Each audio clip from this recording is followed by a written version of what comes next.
मैं हाल ही में एक ऐसी यात्रा पर गई थी जिसे मैं कभी भूल नहीं सकती। मैंने कई खूबसूरत जगह देखी, नेचर को करीब से महसूस किया और खुद को फिर से थोड़ा सा और जानने का मौका दिया। मेरी यात्रा की शुरुआत जॉर्ज एवरेस्ट पीक से हुई। वहाँ पहुँचना इतना आसान नहीं था। लंबी चढ़ाई, थकान और कई बार ऐसा लगता था अब आगे नहीं जा पाऊंगी, लेकिन फिर भी मैं धीरे धीरे आगे बढ़ती रही। और जब आखिर में वहाँ पहुँच गई तो नज़ारा बिल्कुल सांस ही रोक देने वाला था। बादल इतने पास थे जैसे हाथ बढ़ाकर छू लो।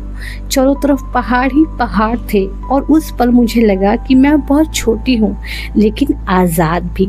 इसके बाद मैं दलाई टेम्पल गई। वहाँ का माहौल बिल्कुल अलग था, शांत, सुकून भरा और आध्यात्मिक। ऐसा लग रहा था जैसे दिमाग की सारी थकान वहाँ रुक गई हो, सिर्फ शांति, प्रार्थना और पॉजिटिव एनर्जी।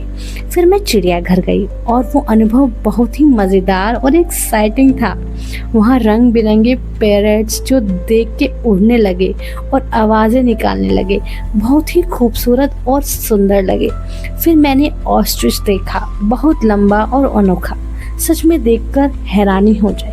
टाइगर तो सबसे खास था। उसकी चाल, उसकी ताकत और उसका रॉयल अंदाज देखकर एक अलग ही एहसास हुआ। ऐसा लगा जैसे नेचर की असली पावर अब सामने आई हो। मैंने वहाँ सांप भी देखे जो थोड़ा डरावना था लेकिन साथ ही बहुत रोचक भी था। और फिश एक्वेरियम में इतनी सारी अलग अलग किस्म की मछलियाँ, उन्हें देखकर तो मन बहुत ही शांत हो गया। सारी जगह घूमने के बाद मैंने वहाँ डोसा भी खाया, सिड्डू भी खाया और वो खाना मुझे बहुत पसंद आया। खुशियाँ सिर्फ बड़ी चीज़ों में नहीं होती, छोटे छोटे पलों में भी बहुत खुशियाँ होती है। इस पूरी यात्रा ने मुझे एक बात सिखाई, हम जिंदगी के पैसे, काम, जिम्मेदारियों के पीछे भागते रहते हैं।